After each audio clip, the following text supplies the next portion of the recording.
How to build a lab to hack safely, or as I like to call it, yes, master. Oh. Now, we're going to go through and build a lab, guys, and we're going to build this lab so that you get to play around. And the reason why I want you to play around is because of this.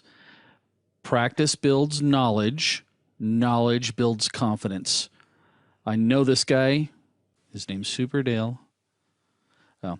And this has actually been a mantra that I've followed for myself for my entire life, is that I've always noticed that when I have confidence, it's based off the fact that I've built up that with knowledge, and I get my knowledge from practicing.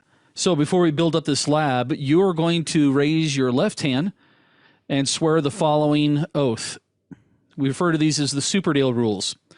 And they go like this. The first thing is you promise you will not try out any of these tools on your network or my, it says my network, so don't come after me. No, we don't want you to do this on your production network, guys. And the reason why we say that is because some of these tools, as soon as you fire them up, you're going to set off a lot of alarms if you're not careful. Those could be through your existing IDS systems or antivirus systems, and I just don't want you to do anything that could possibly jeopardize your environment. You're also going to make sure that you do not try out these tools against your competitor or anybody who's made you upset on Facebook this week. I know, you guys are like, Dale, you're taking away all the fun. You're also understand that the author, that would be me, nor plural site, is responsible for what you do. Listen, if you guys take some of these tools and you go off do things that are illegal, the last thing I want to hear is someone from the FBI calling me saying, hey, Billy Bob here said that he learned all this stuff from you and you told him you could do it. No, that's not going to happen. You do not hold us responsible. It's time to put your big boy pants on, okay? I'm a firm believer in what we refer to as consequences. We all have the ability to make choices, and those choices result in either good consequences or bad consequences. And finally, you're going to hear me reference some superheroes as we go through several different courses, or any of my courses. I'm a huge superhero fan. And one of my favorite statements is the statement that Uncle Ben makes to Peter Parker as he dies. Anybody remember what he said? Yeah, he said, with great power comes great responsibility. Can I hack your system? Yep. Can I read your email? Yep. But that doesn't mean I'm going to do it. In fact, one of my other favorite terms is integrity. And I defined it as what you do when people aren't watching you. So now that we've gotten that out of the way, let's talk about our virtual lab. We've designed this course so that you can play around with these things. We're going to do this in a virtualized environment. And in order to set this up, you're going to have to come up with some type of virtualization technology. And that will be installed actually on a host machine. And then that host machine is going to have enough resources so that you can fire up to 5 different machines. Now, they don't necessarily have to be on all at the same time. In some cases, we may only fire up 2 machines because we want just one to try a certain attack on another. And other times you might fire up, 3 or 4 machines just so you can see if you can do a flood of some sort. As far as the virtualization is concerned, you can use whatever virtualization technology is comfortable to you. If you're not comfortable with any of these that I'm about to show you, don't worry. I'm going to walk you through the virtualization technology that I enjoy, which is called Hyper-V. I'll take you through step by step. I'll show you how you can install this. It's not going to cost you anything. We can use evaluation stuff here, guys. So yes, you can use Hyper-V, which is something that comes on all these server platform products by Microsoft, as well as they just included it, by the way, in Windows 8.1 Enterprise Edition, which is kind of cool. You can also use VMware, and you could even use something very, very basic like VirtualBox. Now, VirtualBox, I believe, is still free. VMware also has a free product out there. Hyper-V has its own free product, but it's kind of an interesting SKU. One of their SKUs is just called Hyper-V Server, and that is actually free, but if you fire that bad boy up, you're going to get a DOS prompt. And unless you know how to manage a server from a DOS prompt, you're in trouble because there's no GUI. But again, I'm going to show you what we're going to do is we're going to go install an operating system. And with Microsoft platform, you can install and run a 180-day eval of a particular OS. And then I'm going to show you a nifty little command that we can type in that would allow me to renew that evaluation for up to 3 times. So 180 times 3 Yeah, that's quite a bit. So first of all, let's talk about that host machine as far as the requirements are concerned. The first thing you need to do is you need to make sure that you have an OS for the Hyper-V environment. I'm going to be either running Windows 8.1 Enterprise or Server 2012 R2. This host machine should also have at least 16 gigs of RAM. Now, you might be able to get away with 12 gigs, maybe 8, but you're not going to be able to fire up as many machines at a single time. So 16, 32 would actually be better. You'll also need to make sure that you have at least a 50 gig hard drive. Now, the hard drive I'm going to be using is a solid state drive, which means my virtual machines will probably be a little snappier than if you were to use a standard hard drive. And now, when I say you need at least a 50 gig hard drive, I mean free space. 50 gigs of free space in order to run these virtual machines. And you'll also obviously want to have a network interface card on this host machine. Now, this network interface card will be connected up to possibly your production environment, or it may be hooked up directly to the internet, and that's okay.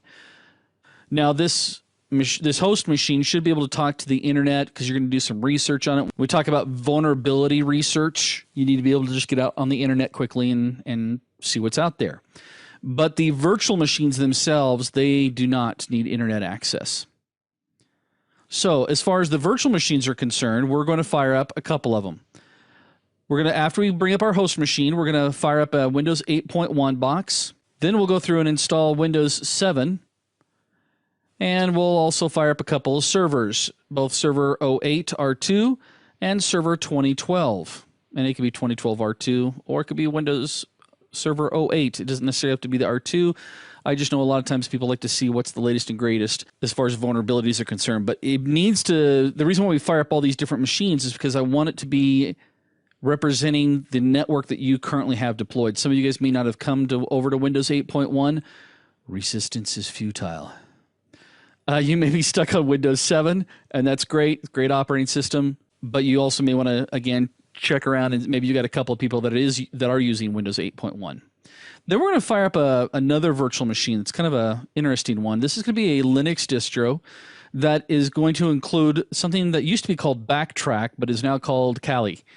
Kali or Backtrack is a pen testing product that we will use to test for certain vulnerabilities, and we'll want to have that as a separate virtual machine. Now, as far as the virtual machines are concerned, we actually have to configure their virtual environment. And what we'll do is we're going to go through and we'll configure each machine with a certain amount of memory and a certain amount of CPUs. But the one thing we want to do is make sure that the virtual machines are on their own separate network, almost like a VLAN, but not quite. The network itself only exists in the virtual world, and the virtual machines can talk to each other because we may throw some attacks one at a time at the different machines, but they're not allowed to communicate with the host machine. And this will help to keep the integrity of the host machine because, again, it has access to the internet or possibly even to your network. So the first step is actually getting your download on. What I mean by this is you need to go and get the operating systems, and we're going to start downloading those. And you're going to download them, and you can either save them as an ISO, or if you're one of those guys that has to have the physical DVD, you can burn it out to a DVD. But we'll be installing. Hyper-V allows me to mount up an ISO as if it's a virtual CD or DVD drive. And by the way, if I say CD in the future here, hopefully you guys know that I mean the DVD, CD drive, or whatever it is. It's just a matter of storage, right? You could also actually install this from a thumb drive if you want to shoot these out to a thumb drive as well. So if you don't have these operating systems, that's okay. I'll show you how to grab those. If you do, or if your company currently has a TechNet or MSDN or even a volume license subscription with Microsoft, you can go off and get those downloads, maybe even talk with your IT guy. Unless you're the IT guy, then talk to yourself. Anyway, get those ISOs.